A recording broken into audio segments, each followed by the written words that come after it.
Bonsoir à toutes, bonsoir à tous, c'est Late et c'est Smart, c'est Late et Smart durant une heure avec mes deux invités. On va, comme chaque soir, du lundi au vendredi, vous le savez, nous allons tenter de mieux comprendre et de commenter l'actualité économique du moment autour de deux sujets principaux. Tout d'abord, on va s'intéresser à l'univers du non-profit, voilà, les entreprises qui sont détenues par des fondations dont la préoccupation numéro 1, voire même numéro 2, n'est pas de gagner de l'argent, mais de se développer. Pourquoi ? C'est dans quelques heures, demain, le 15 janvier, ce sera les 20 ans de Wikipédia.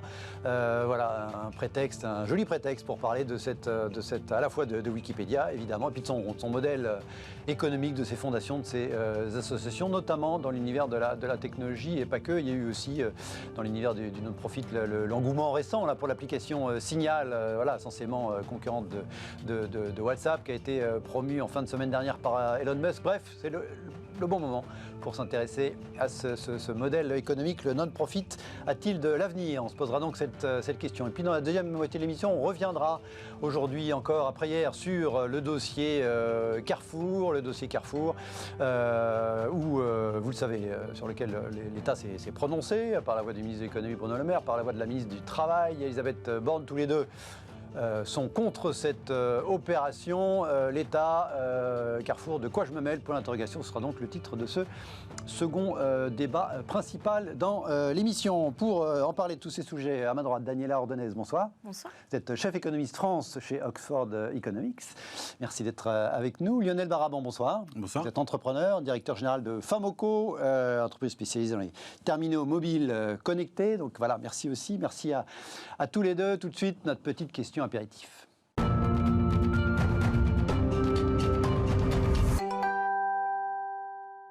L'apéritif ce soir, les suites, c'est l'un des sujets de la semaine, on en a parlé tous les jours, je crois, dans l'émission depuis lundi, et la suite du feuilleton Twitter versus Donald Trump, donc ce débat qui agite beaucoup l'univers du numérique aux États-Unis, mais un petit peu partout, compte tenu de l'influence de ces entreprises, censure versus censure ou saine régulation, que la fermeture du compte de Donald Trump et 70 000 comptes, je crois, Twitter a annoncé. Depuis hier, il s'est passé quoi? Il s'est passé que Jack Dorsey est intervenu dans le débat. Jack Dorsey, c'est l'un des cofondateurs de Twitter, l'actuel patron de l'entreprise.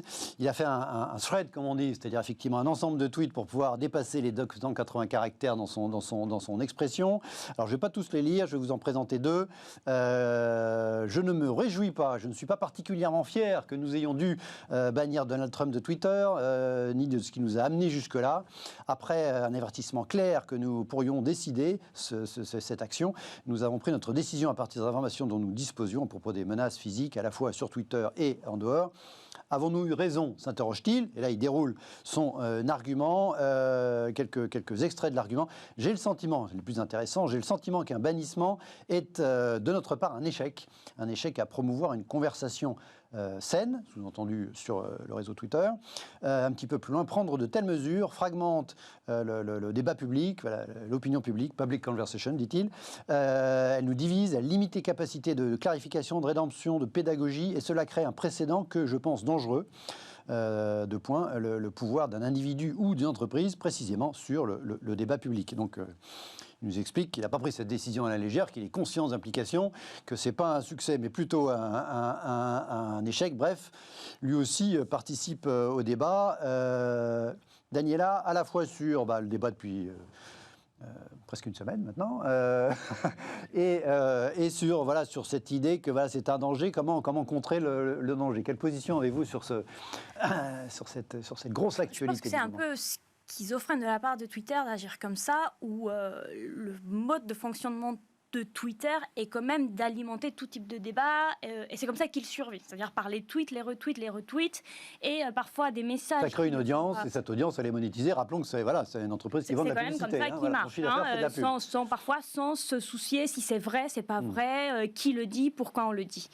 Donc ça, c'est un côté de la chose, et l'autre côté, effectivement, c'est quel pouvoir a Twitter de taire un homme tel que Donald Trump, qui est quand même président des États-Unis, il faut le rappeler, et pose la question de tous les dangers que ce pouvoir d'une entreprise publique, où on ne sait pas très bien quelles sont les valeurs, comment il fonctionne, comment il est contrôlé, comment il est régulé, peut se poser dans une démocratie ou pas, démocratie d'ailleurs, où la communication et ce qui est transmis à la population est clé. Donc je pense qu'il est Jack, dans l'occurrence, dans une sorte de schizophrénie qui est assez difficile à saisir. Autant il prend beaucoup d'aplomb parce qu'il s'agit du président des États-Unis, autant je pense qu'il y a beaucoup d'autres cas où c'est un peu similaire, où Twitter a un tout pouvoir sur décider qui bloquer, qui pas bloquer, et forcément qui fait moins parler du sujet. Alors là, on se focalise sur Twitter, pas que Twitter. Facebook, Mark Zuckerberg avait fait pareil. Alors il a suspendu, il n'a pas dit que c'était définitif. Et puis, on l'évoquait hier, Google aussi, via YouTube, a fermé la chaîne consacrée à Donald Trump. Votre sentiment à vous, Lionel, sur à la fois cette polémique, cette position de Jack Dorsey, cette idée du danger, voilà, comment contrer ce danger. D'abord, je suis un peu triste parce que moi, j'aimais bien prendre un café Trump le matin. Donc, on prend un petit café, puis on regarde les tweets de la nuit, on se marre un peu. Donc, voilà.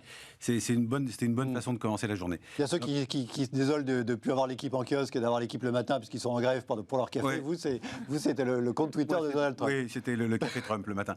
Donc ça, je suis un peu triste. Maintenant, plus sérieusement, je pense que ce qui est en jeu, c'est cette espèce d'idée du village mondial. Le problème de cette idée du village mondial, c'est que quand on publie quelque chose à Paris, on pense par exemple à Charlie Hebdo, et Charlie Hebdo n'est pas un journal qui est censé avoir une audience mondiale. Au Bangladesh, quoi. Oui. Il n'est pas censé s'adresser au Bangladesh. Quand d'un seul coup, Charlie Hebdo s'adresse au Bangladesh ou au Pakistan... Ou en tout cas se retrouve via les réseaux avec sa une au Pakistan ou au Bangladesh, ça pose un problème. Donc il y a cette idée de village mondial et cette idée d'audience mondiale. Et je pense que ce que moi je lis entre les lignes de ce que dit Jack Dorsey, c'est l'idée que ce qui est grave dans cette histoire, c'est pas tant ce coup d'État avorté au Capitole, mais c'est le coup dramatique que le phare de la démocratie mondiale vient de prendre. Et ça a un impact qui est bien au-delà de l'impact américain. Ça a un impact mondial chez tout le monde. Les États-Unis, c'est quand même le phare mondial de la démocratie, et ce phare a pris un gros coup dans l'aile. Et ça, je pense que c'est ce type de choses qui font prendre ces décisions à Twitter. Parce que Twitter, en général, ils réagissent très peu aux événements locaux. Ils ont cette conscience, cette notion d'être un acteur global. Puis il y a un autre élément, vous l'avez dit tout à l'heure, on va parler tout à l'heure des non-profits. Il y a quand même un problème qui est lié fondamentalement au business model de ces sociétés. Donc leur business model, c'est, on l'a vu récemment, qu'une fake news rapporte plus d'argent aux réseaux sociaux qu'une vraie nouvelle. Donc c'était un bon client, l'ami Trump. Ah bah il était dans les 10 premiers en termes de followers, plus de 80 millions, effectivement. Donc de fait, il alimentait la machine. D'ailleurs, effectivement, on reproche aussi à Twitter de pouvoir être un peu cynique, c'est-à-dire qu'une fois qu'il est à terre, une fois qu'on a bien profité effectivement de Twitter et de ses supporters et des polémiques, effectivement, hop, voilà, ça n'a pas été fait avant, ça a été fait à 10 jours alors après, à l'occasion d'un événement qui n'est pas neutre. Mais ce qu'on se dit quand même, c'est que si la motivation de Twitter est une motivation vraiment internationale, c'est-à-dire de se dire quel est l'avenir de la démocratie, alors ils ont bien fait. Si le but du jeu était uniquement local, je suis très inquiet parce que ça devient vraiment un média. Et s'ils avaient des motivations autour de la démocratie dans le monde, peut-être qu'il faut qu'ils changent de modèle économique. C'est notre premier débat. On le disait, on va parler non-profit tout de suite.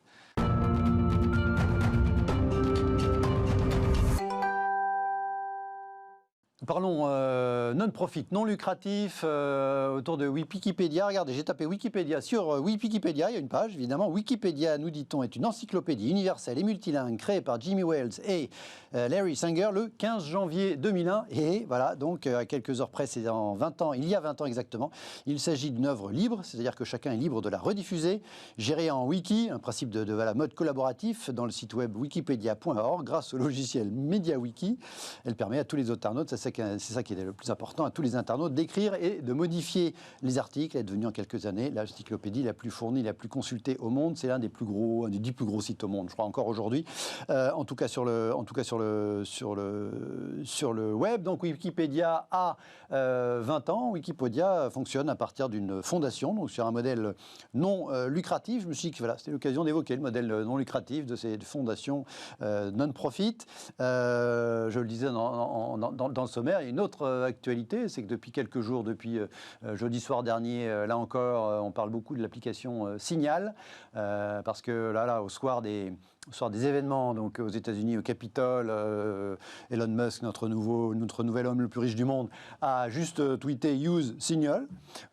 Et voilà, donc ça c'est le téléchargement de cette appli de messagerie concurrente de WhatsApp se sont envolés. Alors, il s'agit d'ailleurs, en l'occurrence, également d'une entreprise gérée par une fondation, donc également à but non lucratif. Est-ce qu'on sait, Daniela, si, voilà, ce que à l'échelle de la planète, c'est encore marginal, le non lucratif, ou en tout cas, est-ce qu'on le mesure, sachant qu'il est non lucratif, l'univers non lucratif dans le...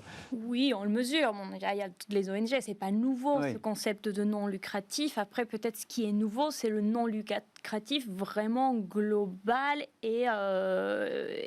C'est le produit non lucratif, effectivement. Les ONG, c'est un service, effectivement, c'est le plus souvent...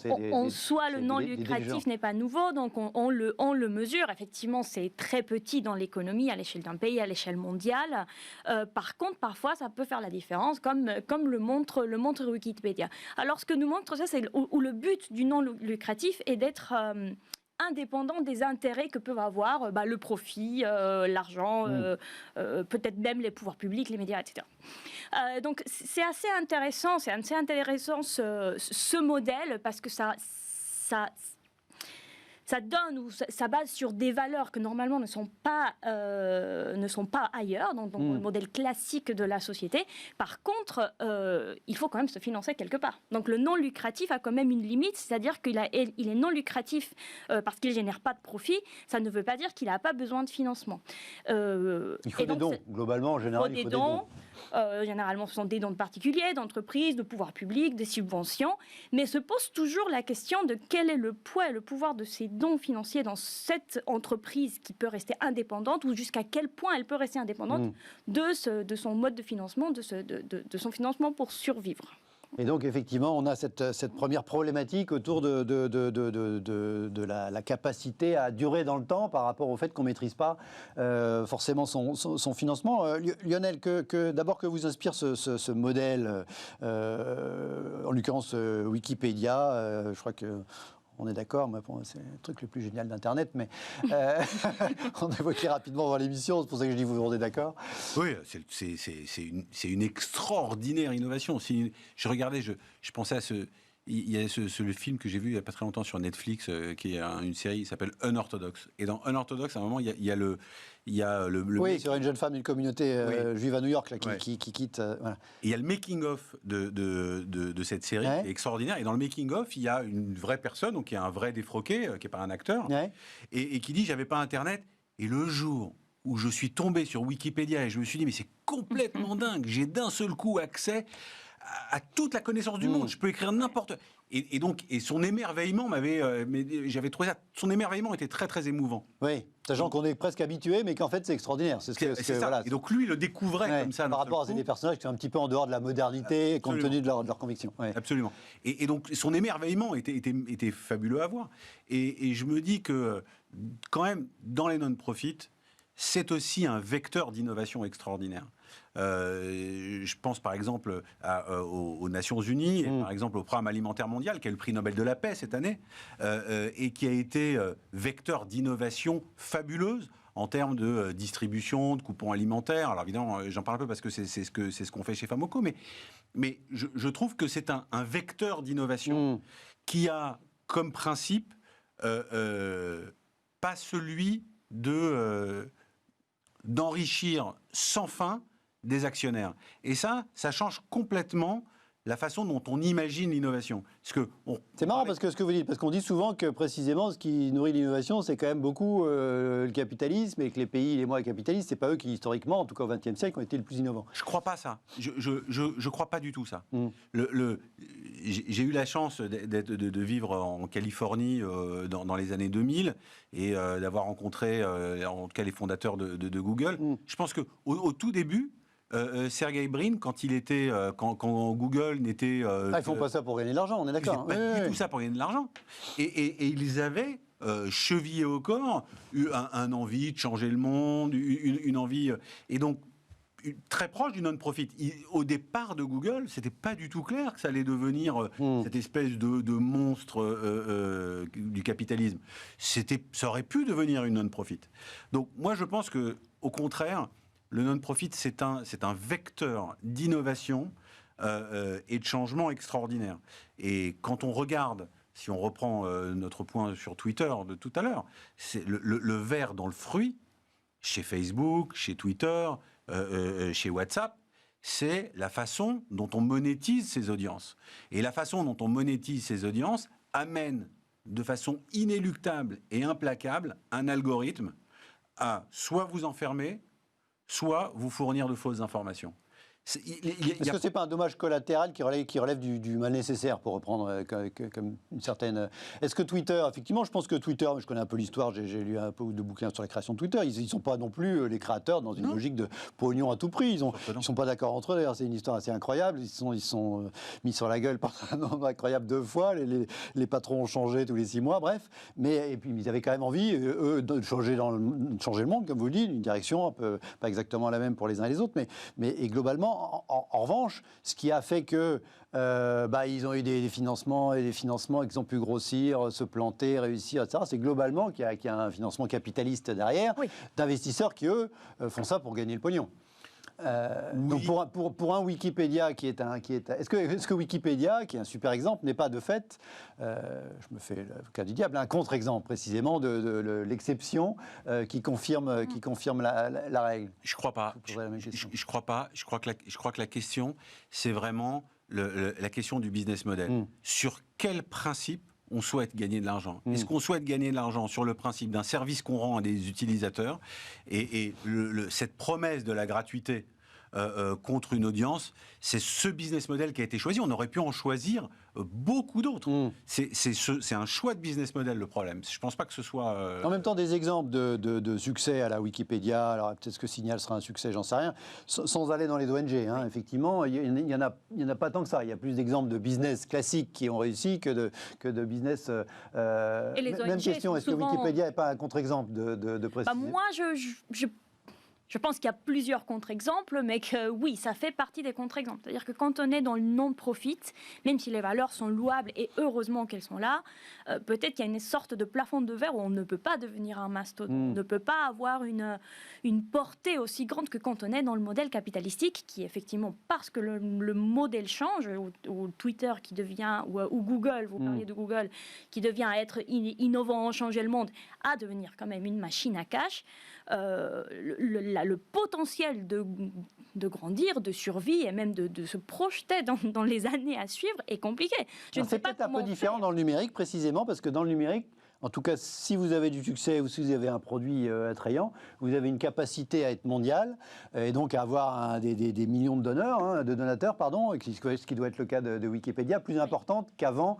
dans un business classique où vous étiez dans un premier temps cantonné à un territoire, non? Qu'en pensez-vous? Oui, je pense que le fait d'être sur Internet permet d'être plus indépendant, pas totalement indépendant. D'ailleurs, les principaux donateurs de Wikipédia restent Facebook, Microsoft et les grands géants technologiques. Ah oui, d'accord, des États-Unis. C'est pas les particuliers. Ce n'est pas les particuliers, ce sont les fondations. C'est la fondation Microsoft, la fondation Google, la fondation sont des fondations, mais sont quand même des géants technologiques. On parle là d'un produit ou d'un site qui est aux États-Unis, on est dans des pays démocratiques, ça se passe bien, mais ce financement qui reste trouble, c'est-à-dire qu'on ne sait pas vraiment d'où vient ce financement. Et quand on se rend compte qu'il vient de Microsoft, de Google, peut-être qu'ils le font avec la meilleure volonté du monde, mais on peut se poser la question jusqu'où Wikipédia, pour survivre, peut changer un peu d'optique avec ses principaux financeurs, Google. Alors après, ils ont aussi un modèle de gouvernance qui est le fameux Jimmy Wales. Là, il s'est fait quand même lui-même virer de son propre truc par des gens qui étaient donc ni ses actionnaires, juste des représentants de donateurs ou de contributeurs qui sont devenus au bord de sa fondation. Puis finalement, ils n'étaient pas d'accord avec lui. Comment soutenir ? La question, c'est ça. Comment soutenir ces initiatives, ces produits et comment les pérenniser dans le temps, si ce n'est pas passer par le profit. Et je pense que, bien sûr, c'est de la solidarité collective, beaucoup peut-être de fonds, mais qu'est-ce qui se passe si un jour Google ou Facebook dit à Wikipédia, bah voilà, moi je continue à te financer si tu me donnes tes données. C'est-à-dire, je veux savoir qui cherche quoi, où, comment, qui change tel article, et peut-être, si on veut pousser encore plus loin, si un jour on dit, bah, je veux avoir un droit de regard sur les définitions ou ce qui est sur ton Wikipédia, site. Ils sont tellement connus qu'ils résisteraient probablement, mais ce que vous pointez, c'est le principe. Hein, c'est le principe, exactement. Et c'est pour ça que c'est aussi le contre-exemple. Aussi. Hein. Mais je pense que, d'abord, s'ils avaient un problème de financement, ils changeraient de taille. Et pour une non-profit, c'est pas très grave de changer de taille. On change de taille, on est plus petit. Et c'est OK d'être plus petit. Et puis la deuxième chose, c'est aussi que la différence fondamentale, c'est... Vous parliez tout à l'heure de la gouvernance. Donc, est-ce qu'on est dirigé par une gouvernance, c'est-à-dire des hommes qui ont des opinions parfois contraires, parfois même contradictoires, parfois même changeantes, avec des financements, ou alors est-ce qu'on est dirigé par un algorithme ? Et ce qui est inscrit dans un business model se traduit ensuite dans un algorithme. Et ce qui gouverne les principes économiques de Facebook, de WhatsApp ou de Twitter, c'est un algorithme qui optimise en permanence le profit. Et donc, on a, dans cet algorithme, capté les principes économiques qu'on a voulu y mettre, et à partir de là, c'est ça qui génère le profit. Dans un modèle économique à la Wikipédia, on est dans les gentilles contradictions de gens qui ne sont pas d'accord. Et lorsqu'ils sont de plus en plus nombreux, alors on peut arriver à une espèce de consensus un peu bordélique, mais finalement qui crée un équilibre, qui me paraît, moi, beaucoup plus sain. Est-ce qu'il y a une spécificité, ce que j'évoquais tout à l'heure, est-ce que le numérique, par la capacité à toucher le plus grand monde, en tout cas sur le papier, est potentiellement plus accueillant pour cet univers du non-profit, ou en tout cas peut plus proposer, pour reprendre le terme, le non-profit a-t-il de l'avenir ? Est-ce que particulièrement sur le numérique ? Il y a Mozilla aussi, hein, Firefox, c'est du non-profit, je crois. Mozilla, Linux, on parlait tout à l'heure d'Android, le logiciel libre. Là, il y a des innovations extraordinaires dans le logiciel libre. Moi, je pense que, surtout, le non-profit est un vecteur d'innovation, un vecteur d'invention, un vecteur de créativité extraordinaire, parce que ça motive des gens. Les gens sont formidablement motivés, c'est extraordinaire. On a l'impression de vivre une aventure passionnante. Ensuite, on peut prendre des bouts de ces innovations pour en faire des sociétés, cette fois-ci lucratives, qui vont d'ailleurs rendre un petit peu, c'est ce que fait, vous parliez tout à l'heure des fondations, qui essayent de rendre... Donc je pense que tout ça, en fait, vit bien ensemble. Mais je ne voudrais pas qu'on croie que le non-profit soit voué à la mort parce que, à cause de son modèle économique. C'est comme une université, c'est un vecteur de pensée, d'innovation, une cristallisation de l'intelligence, et ça crée de l'intelligence collective. Donc moi, j'ai beaucoup de respect pour ça, puis je trouve ça formidable. Et quand on regarde dans le logiciel libre, on parlait tout à l'heure de Google. Regardez, le AOSP. Donc AOSP, c'est la version open source d'Android. Cette version open source d'Android, elle échappe à Google, à la propriété même intellectuelle de Google, parce qu'elle appartient à sa communauté de développeurs. Et ça a permis des innovations dont Google profite, mais dont tout un tas d'autres sociétés profitent aussi. Donc je pense que c'est des gens qui se tiennent un peu par la barbichette, mais c'est un modèle vertueux. Il y a éventuellement une autre actualité au non-profit, c'est quand ça va moins bien en termes de modèle économique global pour un secteur, on commence à regarder le non-profit, et là je vais parler de la presse écrite. Il y a quelques exemples, ce n'est pas encore massif, mais effectivement, de journaux qui constatant que leur modèle est quand même un petit peu bancal, en tout cas en sérieuse difficulté, je parle surtout les journaux papier, enfin ça pourrait s'élargir, change de modèle. En France, il y a Libération qui est en train de devenir sous l'égide d'une fondation, même si l'actionnaire précédent est encore un petit peu là. Il y a un modèle en Grande-Bretagne bien connu qui est le Guardian, qui est effectivement propriété d'une fondation assez riche, historiquement assez riche, mais qui sollicite énormément beaucoup ses lecteurs. C'est pas abonnez-vous, c'est un petit peu abonnez-vous, c'est beaucoup faites un don. Est-ce que le non-profit peut être dans certains cas, comme celui-là ou dans d'autres, une réponse, et le cas échéant une bonne réponse, à un modèle économique global qui s'effrite? Les journaux, les gens n'achètent plus les journaux, en tout cas comme avant, et donc globalement, il n'y a plus de quoi payer les journaux sous la forme habituelle. Qu'en pensez-vous, Daniela? Oui, c'est d'ailleurs le principe ou pourquoi ils naissent, pour aller contre un système, pour véhiculer d'autres valeurs qu'ils ne retrouvent pas dans le mode de fonctionnement classique, dans ce cas des journaux ou de la société en général. Effectivement, vous avez fait de le dire, c'est plus des journaux de gauche que des journaux de droite, votre réponse. C'est une manière de dire que ce que j'ai dit était... Il fallait que j'aille jusqu'au bout de ma pensée. Mais c'est la recherche de liberté et de démocratisation, c'est-à-dire de dire ce qu'on veut sans devoir rendre compte à personne et de pouvoir le dire à tout le monde ou faire que tout le monde puisse entendre ce message. Donc ce sont quand même, des motivations assez fortes et anti-establishment quelque part. Ce qui est très louable, je pense que Wikipédia c'est super, c'est une vraie démocratisation de l'information, du savoir, l'avoir gratuitement. Enfin, je me rappelle, il y a plusieurs années, quand on devait acheter l'encyclopédie, les 12 bouquins énormes pour lire, et que maintenant... Et puis surtout 10 ans après, on avait la même, elle n'était pas mise à jour, par principe. C'est quand même un double truc. C'est gratuit, 2, c'est mis à jour, et 3, c'est probablement même un peu meilleur, compte tenu du principe de collaboratif, qui fait que globalement, il y avait eu des études là-dessus, il y avait moins de conneries dans Wikipédia que dans l'encyclopédie Britannica ou Universalis. Je ne sais plus, l'étude avait été faite à l'époque, au tout début d'Internet. Donc c'est une richesse incroyable. Mais je reste quand même dubitatif où la question que je me pose, c'est comment soutenir ça pour le pérenniser. Pour le pérenniser. Plus grande échelle. À plus grande échelle. Donc Wikipédia, je reviens, c'est un peu le contre-exemple de succès. Qui cache la forêt, éventuellement. Le Guardian aussi, donc on a dit, mais est-ce qu'il n'y a pas d'autres initiatives que parce qu'elles sont moins soutenues ou parce qu'elles deviennent moins grand public, meurent alors qu'elles pourraient avoir aussi un apport aussi important à la société que Wikipédia ou que des Guardian ou autres. Dans le monde du logiciel libre, par exemple, c'est pas parce que quelque chose est non-profit qu'il n'est pas payant. On peut très bien avoir le business model. C'est pour ça que je parlais du Guardian. Alors c'est pas vraiment. Le business model de Wikipédia, c'est de ne rien faire payer. C'est la gratuité qui est un postulat politique. Donc c'est la gratuité et puis ensuite les dons. Mais il y a tout un tas d'autres modèles où on vend les services.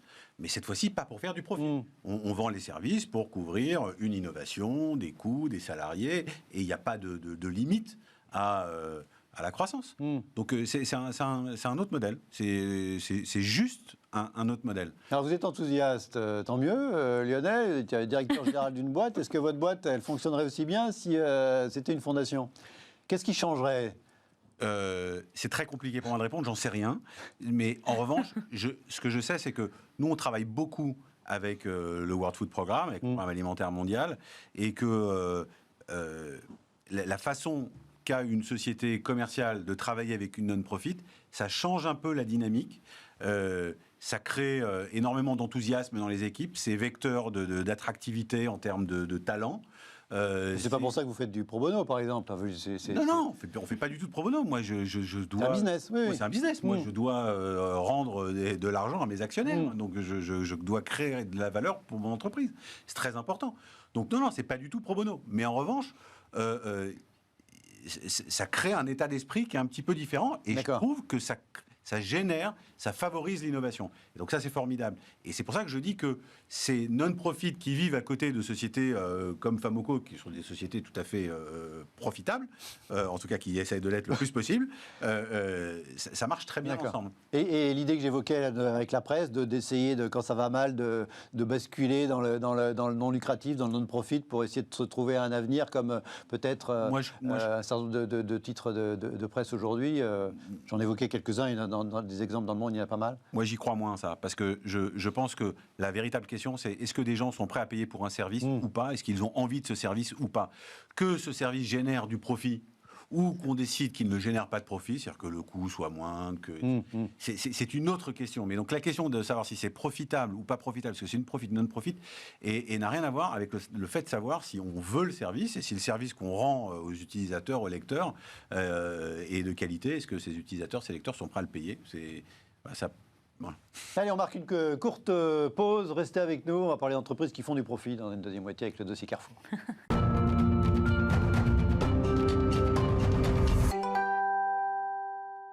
Retour dans Late et Smart. Merci de rester avec nous. On va revenir aujourd'hui encore, sur le dossier Carrefour. On en sait plus sur l'attitude de l'État sur ce dossier. Hier soir, sur France 5, Bruno Le Maire, qui était là pour parler de son livre, parler de tous les sujets. Quel avenir pour le groupe Carrefour ? Ce qui est en jeu, a expliqué le ministre de l'Économie et des Finances, c'est la souveraineté alimentaire des Français. Belle idée. L'idée que Carrefour puisse être racheté par un concurrent étranger, a priori, je ne suis pas favorable à cette opération. La ministre du Travail, Elisabeth Borne, ce matin sur Europe 1, s'est également opposée au rachat de Carrefour.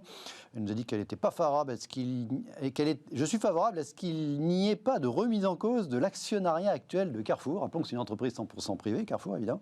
Elisabeth Borne a dit que sa stratégie ne soit pas remise en cause est important, comme si c'était elle qui décidait de la stratégie de Carrefour. Encore une fois, ils se sont fait un peu tacler sur les réseaux. Enfin, en tout cas, quand on suit le milieu un petit peu pro-business, qui ne vous étonnera pas, est un peu plus mon cas compte tenu de ce qu'est la chaîne. Bismarck, regardez deux exemples. Mathieu Laine, la France bloque sans en connaître les conditions une opération amicale entre un groupe québécois et un groupe français pour défendre la sécurité alimentaire. Entre parenthèses, Lidl est allemand, non. Sidérant, point d'exclamation, non merci, directeur du journal La GFI. Et si on demandait leur avis aux vrais propriétaires de Carrefour, pas Elisabeth Borne et Bruno Le Maire, une entreprise privée, point d'interrogation. J'ai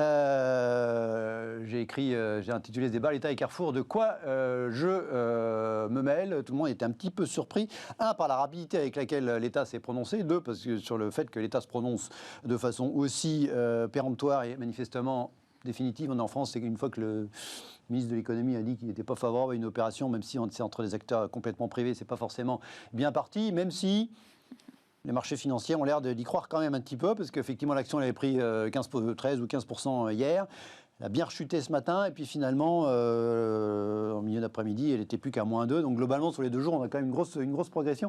Que vous inspire cette prise de position du gouvernement français, par la voix de son ministre de l'économie, sur une opération, même pas encore annoncée de façon formelle, entre deux acteurs 100% privés, dans un secteur, la grande distribution, où à date, on n'a pas l'impression qu'il y a un problème de concurrence en France. Daniela. De la surprise, je pense, simplement. Je ne pense pas, que la souveraineté alimentaire des Français soit vraiment à risque en ce moment. Je ne pense pas que c'est le sujet le plus urgent non plus. Peut-être qu'on a d'autres choses à faire. Et surtout, on n'en sait rien de ce que le projet de fusion comporte vraiment, quelles seraient les conséquences pour la France. Souvent, quand le gouvernement prend ses positions, c'est parce que l'acheteur prévoit de détruire tant d'emplois, de délocaliser tant de usines. Là, on n'en sait rien. Et il se prononce, le ministre de l'économie, de façon effectivement assez ferme, assez claire. Il n'a même pas dit, on va voir, on va discuter, on va négocier. Et je dis, je ne suis pas favorable. Moi, Bruno Le Maire, ministre de l'économie. Moi, Bruno Le Maire... D'autant que l'acheteur, donc une entreprise canadienne, on n'est pas en train de parler d'entreprises chinoises ou d'autres trucs. C'est pas la Corée du Nord non plus. Qui sont très agressifs. On parle quand même d'un pays ami où certainement il y a énormément d'investissements bilatéraux. Je ne sais pas quels sont les actifs français au Canada, mais je pense qu'il y en a pas mal. Donc il y a peut-être un petit peu d'incohérence là. C'est-à-dire que si on s'oppose... On vient juste de racheter Bombardier, effectivement, via Alstom, rappelons-le. Par exemple, voilà. Une petite pépite. Donc oui, oui, je suis assez surprise. Donc, je me pose deux questions. La première, c'est bien sûr pourquoi. Ce qui mène à la deuxième, c'est est-ce que maintenant le ministre de l'économie a droit d'être favorable à ce qu'une entreprise française soit rachetée par l'étranger, ou est-ce qu'on est dans une période où il faut toujours qu'il s'y oppose? Alors, je crois que le pire, c'est qu'en plus, il a son mot à dire. Compte tenu de ce qu'il y a dans la loi Pacte, ils ont listé tous les secteurs sur lesquels le ministre a son mot à dire. Et apparemment, la distribution de produits alimentaires, voilà, ça mérite interprétation, parce que la sécurité alimentaire, parce que, voilà, les approvisionnements, on n'est pas sûr que Carrefour n'est pas producteur, hein, contrairement à Intermarché ou effectivement à d'autres groupes de distribution. Carrefour n'est qu'un distributeur. Et en plus, apparemment... Alors, hier, quand on en parlait dans l'émission, on a l'impression que c'était quelque chose de très surprenant. Apparemment, ce qu'on lit dans les médias, c'est que le groupe se parlait quand même depuis quelques semaines et que globalement, c'était quand même déjà un petit peu... il y avait de vraies discussions, quoi. C'était pas un truc qui était tombé du ciel la veille. Lionel, que vous inspire cette prise de position du gouvernement français? Voilà, je dis du gouvernement parce qu'il y a eu Bruno Le Maire hier soir, qui l'a redit aujourd'hui dans une conférence, et la ministre du Travail ce matin qui a embrayé. Alors, je trouve que c'est d'une arrogance absolument sans nom, et puis je pense que c'est très dangereux pour le secteur économique tout entier. Enfin, si aujourd'hui le gouvernement peut se positionner sur des choses, des acteurs qui n'ont pas la charge, je pense que c'est... C'est pas comme s'ils n'avaient pas du boulot par ailleurs, hein, non, c'est ce que vous voulez dire. Donc, je pense que c'est dangereux. Cela dit, je pense que c'est peut-être aussi le nom de l'acteur, Couche-Tard, c'est peut-être ça qui dérange. Mais plus sérieusement, je me souviens Carrefour fait aussi partie, en tout cas à l'étranger, du soft power français à l'étranger.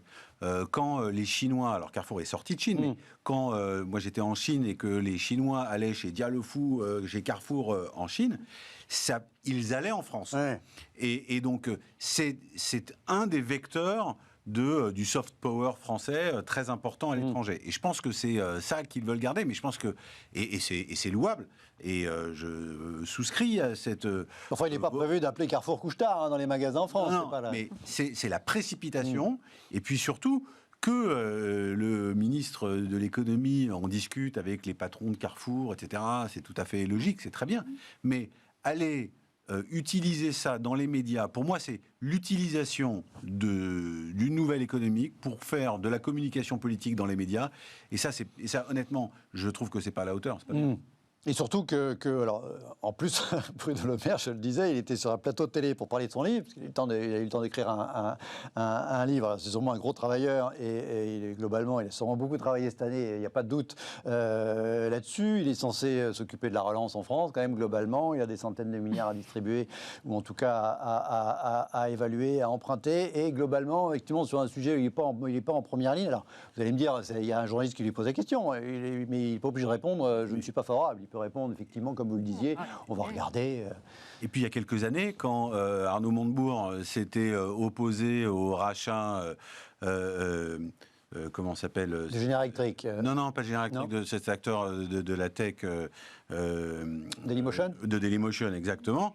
Je crois me souvenir que Bruno Le Maire était plutôt vent debout contre ça. Alors, on fait exactement la même chose. Donc, pour moi... Alors, Dailymotion était un petit peu plus petit que Carrefour, mais sur le principe... un peu plus petit que Carrefour, mais sur le principe, c'est la même chose. Et on sait aujourd'hui, quelques années plus tard, que Dailymotion en est quasiment mort, que ça n'existe quasiment plus, et que ça a pas été... ça a été une mauvaise opération pour tout le monde, y compris pour la France. Donc, moi, j'ai vraiment l'impression que... Et c'est pour ça qu'il répond vite. S'il n'a pas besoin vraiment d'y réfléchir, ce qu'il cherche à faire, c'est de la communication politique. C'est pas le fond du sujet qui l'intéresse. C'est l'effet que l'annonce fait dans la presse. Et ça, je trouve ça vraiment pas à la hauteur. Je trouve ça pas bien.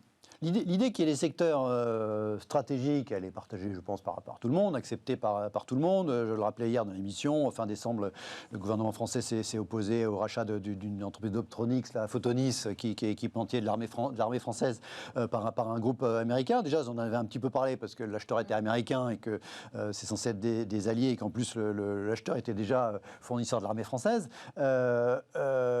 Comment... Alors, Bruno Le Maire, au début du confinement, il faisait la liste des secteurs ouverts, fermés, commerce essentiel, commerce non essentiel. Donc effectivement, il a l'habitude de donner son avis. Comment décider, comment juger, économiquement parlant, en termes d'efficacité globale, de ce qui doit rester français, de ce qui ne doit pas rester français, selon vous, Daniela? C'est une bonne question. Ouais. C'est une bonne question.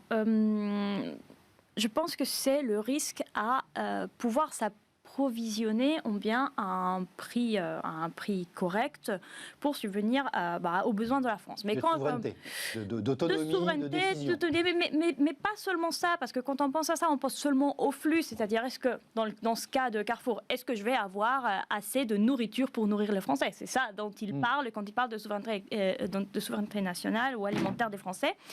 Mais il n'y a pas que ça quand on parle de ça, il y a aussi tout le coût en termes d'innovation, en termes d'investissement qu'on perd quand on perd une pépite, quel que soit le secteur. Et c'est ce qu'on a déjà vécu en France dans les dernières décennies, où on a perdu des industries entières, où on a perdu le skill, on a perdu le savoir-faire. Il y a plus, je vous donne un exemple tout bête, mais il n'y a plus de machines à laver qui sont fabriquées en France. Mais concrètement, on ne peut pas réouvrir une industrie comme on. Parce que dans l'industrie, on peut délocaliser. Là, on parle de commerce. Non, mais en plus, relocaliser. Oui, mais dans le commerce, il y a aussi d'autres compétences très importantes. À Moulins, ou je ne sais pas quoi, vous n'allez pas le délocaliser en Slovénie. Non, mais bien sûr. La machine à laver, oui. Mais tous les services adhérents à cette distribution, à la grande distribution, on peut être délocalisé. Tout ce qui est RH, tout ce qui est logistique, tout ce qui est gestion, où il y a aussi énormément d'innovations qui peuvent se faire, peut être délocalisé. Donc, à ce propos, il faut peut-être préciser effectivement que de fait, Carrefour est le premier employeur privé en France, avec un peu plus de 100 000 Donc il y a quand même des enjeux. Ouais. Il y a quand même des enjeux. Donc de ce point de vue-là, oui, je pense que la distribution peut être considérée comme un secteur stratégique. Après, il faut voir ce qu'on a en face. C'est-à-dire qu'on est en train de parler d'un acquéreur canadien, comme je disais tout à l'heure, ce qui n'est pas rien, ce qui est un pays ami. Je ne pense pas que le Canada a intérêt à attaquer ou à mettre en risque la souveraineté alimentaire des Français. Donc aussi, le discours est assez surprenant. Maintenant, comment choisir ou comment définir ce que c'est un secteur stratégique, c'est quand même assez compliqué, et on voit que ça change de gouvernement en gouvernement, de période en période. Les biens essentiels, les non essentiels, les libraires étaient non essentiels en France, ils l'étaient en Belgique. Donc, moi, je pense que quand il n'y a pas une définition ou clairement une méthodologie pour faire ça, il faut faire appel au Parlement, au peuple, et dire qu'est-ce que vous en pensez, et que la démocratie décide. Je vais préciser, il a commenté aujourd'hui, donc Bruno Le Maire, d'une conférence Reuters que j'évoquais, donc il est revenu à la charge, et je le cite là sur une dépêche que j'ai retrouvée, mais que Carrefour se fasse racheter par une entreprise étrangère, donc l'idée c'est qu'elle est étrangère, c'est pas qu'elle soit amie ou ennemie, serait une difficulté majeure pour nous tous. Il est majeur, il s'engage vraiment fortement. La sécurité alimentaire est au cœur des défis stratégiques de tous les pays développés. Est-ce que c'est crédible, selon vous, Lionel ? La sécurité alimentaire par rapport à Carrefour. Donc, effectivement, toute la grande distribution, on a beaucoup loué le rôle de la grande distribution pendant le confinement, les premières lignes, etc., les magasiniers jusqu'aux caissières, les magasins sont restés ouverts, toute la logistique de la distribution de l'alimentation en France n'a pas été atteinte par le confinement. Tout s'est bien placé. De là à parler d'enjeux de sécurité alimentaire sur une entreprise qui ne produit rien, qui fait que distribuer, c'est quand même...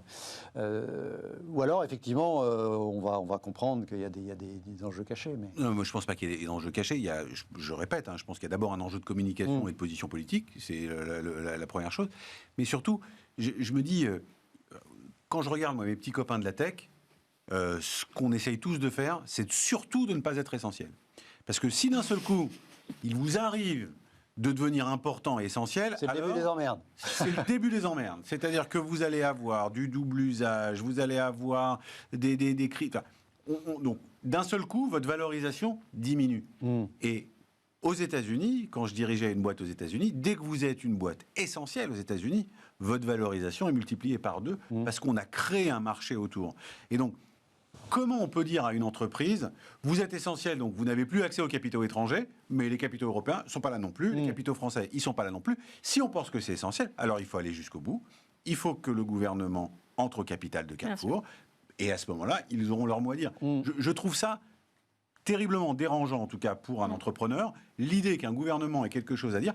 Nous, quand par exemple la BPI est entrée à notre capital, je me souviens très bien des discussions que nous avons eues avec nos actionnaires, qui étaient de savoir qu'est-ce que cette entrée au capital de Famoco donnait comme droit à la BPI. Est-ce que la BPI avait alors le droit de s'opposer ou pas à une vente ? Et alors la réponse ? La réponse est non, ils n'ont pas le droit. Mais je pense que s'ils avaient eu un droit de veto, on n'aurait pas accepté l'argent de la BPI. Donc, Donc nous, une petite boîte privée, on s'est posé ces questions. Comment, sans entrer au capital, sans droit aucun sur les actionnaires de cette société, le gouvernement peut se positionner de façon aussi définitive que ça. Ça me semble très perturbant. Daniela, c'est imaginable ailleurs, une prise de position d'un ministre en tout début d'une opération amicale entre deux groupes 100% privés dans un secteur qui ne paraît pas être relevé de la défense nationale. C'est très français quand même. C'est très français. D'ailleurs, les Allemands se moquent souvent de ça, de cet interventionnisme français sur tous les sujets économiques. Donc c'est très français. Ceci dit, il y a quand même une évolution au sein de l'Europe et du monde aujourd'hui, je pense, avec les crises qu'on a vécues, pour plus de protection de la part de l'État pour son tissu industriel, pour ses valeurs économiques. Un rôle nouveau de l'État, c'est quand même un discours que depuis le début de la crise du coronavirus en Europe chemine. Au début, il n'y avait que les Français qui étaient là à se débattre, à dire non, il faut défendre nos industries. Et la Commission européenne, les Allemands disaient non, les droits de la concurrence, on montre le chemin du libre-échange au monde, ce qui est vrai, ce qui est aussi une valeur importante de l'Europe.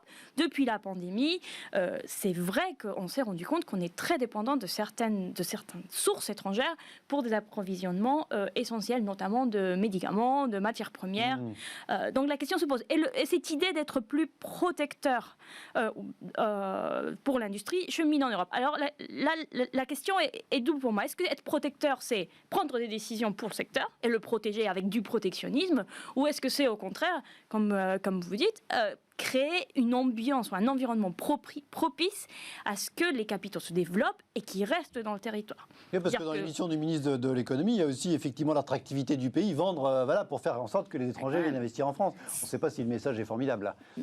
Est-ce qu'il y a un autre sujet, pour terminer sur ce sujet, Daniela, vous évoquiez, Lionel, la valorisation boursière d'une entreprise essentielle aux États-Unis par contraste. Ce qui est frappant, alors il se trouve que 99% des gens ne connaissaient pas Couche-Tard avant hier matin, mais bon, pourquoi pas, c'est un groupe qui est 2 fois plus petit que Carrefour, mais qui est valorisé 2 fois plus, parce qu'il gagne notamment 2 fois plus, puis globalement, probablement que les marchés américains sont un peu plus généreux en termes de valorisation boursière aujourd'hui, enfin en tout cas ces temps-ci. Est-ce que globalement, c'est une fragilité d'un certain nombre d'entreprises françaises, leur relativement faible valorisation boursière à l'échelle de la planète en général, c'est souvent le cas.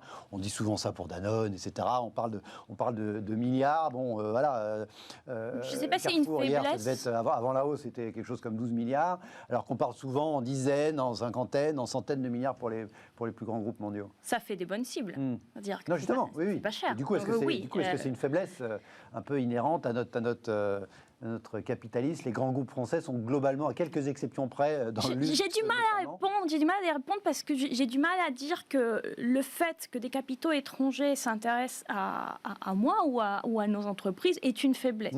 Dire qu'il y a un intérêt, il y a quelque chose qui se passe, donc c'est une faiblesse. Oui, ça fait des cibles. C'est sûr que si on a une faible valorisation, et qu'on marche quand même pas mal, ça va être plus attirant pour des capitaux étrangers ou pas de racheter. Maintenant, c'est quand même louable. Depuis des années, on parle d'augmenter les investissements étrangers en France, d'attirer la Startup Nation, les relocalisations, etc. Donc il y a une sorte de contradiction là-dessus quand même. Je ne dirais pas qu'avoir une faible capitalisation est une faiblesse pour les entreprises, est une faiblesse per se, mais ça ne veut pas dire que c'est moins bien, et la preuve est qu'il y a des entreprises étrangères qui veulent les racheter. Voilà. À plusieurs reprises, le chef de l'État, depuis son élection, a fait des grands raouts avec les grands patrons internationaux, avec les grands logos de Choose France, etc. Est-ce qu'on est dans la contradiction, là, avec ce petit épisode, Lionel, selon vous? Pour moi, on est absolument dans la contradiction. Et le fait que les entreprises françaises, qu'il n'y ait pas assez de capitaux qui affluent, qu'il n'y ait pas assez... C'est un vrai problème. Aujourd'hui, pour reprendre encore une fois le monde de la tech, personne n'a envie de se coter en Europe, envie de se coter au Nasdaq.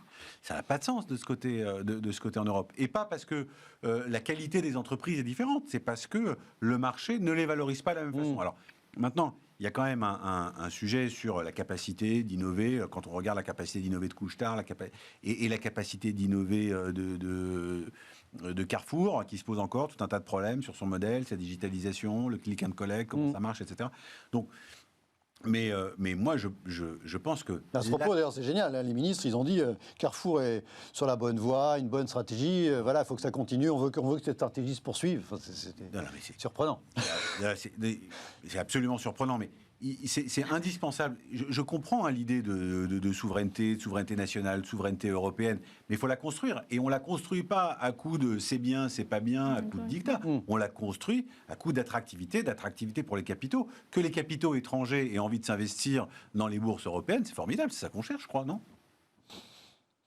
On verra ce que devient ce feuilleton. Voilà, je disais, quand même, voilà, c'est pas une fin de non-recevoir dans la mesure où officiellement, alors on ne sait pas, il y a un petit doute sur ce que l'État a son mot à dire, mais bon, on va voir comment réagissent. Pour l'instant, il n'y a pas eu de réaction officielle des groupes en question à ces propos du gouvernement. On imagine qu'ils regardent effectivement si on se serre la main, on se sépare bons amis ou si on continue à discuter. Encore une fois, c'est ce qu'on a appris aujourd'hui hein, dans les journaux, c'est que ça faisait quand même plusieurs jours que ça discutait. Il y avait déjà des banquiers conseils de tous les côtés. Enfin, globalement, c'était un petit peu avancé cette affaire. Il nous reste une dizaine de minutes, un petit peu moins, on va balayer 2-3 sujets d'actualité pour terminer l'émission.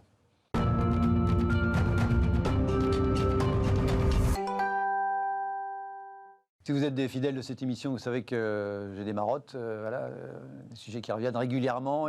Parmi ceux-ci, il y a le Bitcoin. Petite actualité sur le Bitcoin double.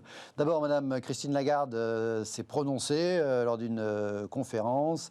Elle a demandé une réglementation mondiale du Bitcoin pour, je cite, combattre le blanchiment. Elle a confirmé qu'il y aurait un euro numérique en 2025. Puis elle s'est dit notamment que le Bitcoin avait généré beaucoup de funny business. Elle s'exprimait en anglais, truc bizarre, voilà, donc effectivement, ça n'a pas empêché le Bitcoin donc, de complètement rebondir. La crypto-monnaie qui avait atteint 40 000 $ en fin de semaine dernière, je crois, peut-être, ou en début, on ne sait plus, qui avait rechuté derrière à 34 000 et qui a quasiment rebondi, là, au moment où j'enregistre l'émission, là on est à 39 695 $. Donc ils n'en ont rien à fiche, en tout cas, de la défiance de Madame Lagarde. Et puis surtout, vous avez peut-être tous vu cette histoire absolument incroyable révélée par le New York Times de Stefan Thomas, donc un Allemand installé aux États-Unis. Figurez-vous qu'en 2011, on lui a donné en paiement, comme ça, plus de 7000 bitcoins. À l'époque, ça valait moins $1. Aujourd'hui, ça vaut 220 millions $. Il a un petit problème, le gars, il ne trouve plus son mot de passe. Et donc, globalement, c'est pas une banque, il n'a pas son relevé de compte et aller au guichet et dire « Mais si, j'ai oublié mon mot de passe, redonnez-moi un nouveau mot de passe ». Il a l'air de jouer le jeu, en tout cas sur Twitter. Le gars, il dit « J'espère que les autres vont apprendre de mes erreurs ». C'est plutôt classieux comme réaction quand on voit quand même vous filer sous le nez 220 millions $. Est-ce que ce type d'anecdote, je parle d'abord, je m'intéresse, je vous pose d'abord la question, Lionel, dans la tech, pose les limites d'un truc comme ça, comme les bitcoins. C'est-à-dire que c'est quand même une monnaie, manifestement, est-ce qu'aujourd'hui la technologie permet de régler le problème d'avoir perdu son mot de passe? C'est pas un mot de passe de base, on est sur des espèces de coffres-forts numériques, hein, c'est pas juste l'accéder à un site, mais est-ce que c'est une limite au développement grand public des crypto-monnaies, par exemple? Alors, moi, je pense pas du tout que c'est une limite, au contraire, je pense que c'est une chance. Je pense que le fait que ce ne soit pas possible, même pour 220 millions, prouve que le système tient la route. Il y a pas. Il paraît que c'est 15% des bitcoins dans le monde qui sont inaccessibles, près, ouais. Donc perdus. À peu près. Globalement. À peu près perdus. Hein, ça fait, comme il y a à peu près 1000 milliards de capitalisation du bitcoin, ça fait quand même 150 milliards. Ça fait un peu d'argent. Ouais. Non, mais donc ça prouve que le système des crypto-monnaies, en tout cas du bitcoin, fonctionne. Parce que souvent, on limite l'idée des crypto-monnaies et des cryptocurrencies, enfin des crypto-monnaies, notamment de la blockchain, au Bitcoin. Il y en a plein d'autres. Il y en a plein d'autres qui fonctionnent avec des systèmes très différents. Et pour reprendre ce que dit Lagarde, le problème, c'est le KYC du Bitcoin. Alors, KYC, ça veut dire Know Your Customer, c'est l'identification des porteurs. Et le seul problème, c'est que dans le Bitcoin, les porteurs sont anonymes. Mais le système lui-même est transparent. Puisque toutes les transactions sont absolument transparents, sécurisés, résilient, puisque ça peut pas tomber, hein, c'est répliqué. Donc c'est quand même un système qui est formidablement intéressant. L'idée de faire un euro numérique, ce serait bien d'avoir un euro numérique basé sur de la blockchain, mais cette fois-ci avec un KYC digne de ce nom, avec un identifiant numérique digne de ce nom. Et oui, si on a perdu... mais un coffre-fort numérique, c'est comme son portefeuille. Hein. Si vous l'avez perdu, vous l'avez perdu. Hein. Alors là, il y a une petite... je dirais, personne ne vous l'a pris. Vous l'avez perdu, il est perdu. Ouais, vous l'avez perdu tout seul, quoi. Voilà. Daniela, vous ferez plus attention en ayant lu cette histoire avec vos mots de passe. J'utilise toujours le même mot de passe. Ouais, pour moi, ça, c'est pas bien. C'est l'avantage. Ça, c'est pas bien. C'est ce que disent les spécialistes. Mais moi, je suis comme vous, j'utilise toujours le même. Mais moi, je le perds pas. Je connais des gens qui n'utilisent pas toujours le même et à chaque fois, ils sont perdus. C'est quoi votre mot de passe? L'idée de l'euro numérique rejoint toutes les caractéristiques que vous avez dit. Donc, que ce soit que la Banque centrale veut savoir qui détient des euros numériques. Le plus grand problème de ceci est que on imagine même que les particuliers et les entreprises auraient des comptes euros numériques à la Banque centrale elle-même. C'est-à-dire qu'on passe outre le système bancaire. On passe outre le système bancaire. On contourne on s'en sert plus, plus besoin des banques. parce que ça sera aussi moins cher, c'est-à-dire qu'il y a moins d'intermédiaires, il sera moins cher, et la Banque centrale aura une relation quelque part directe avec tous les utilisateurs de l'euro numérique. Donc c'est une idée quand même assez intéressante. Toutes les banques centrales se posent la même question.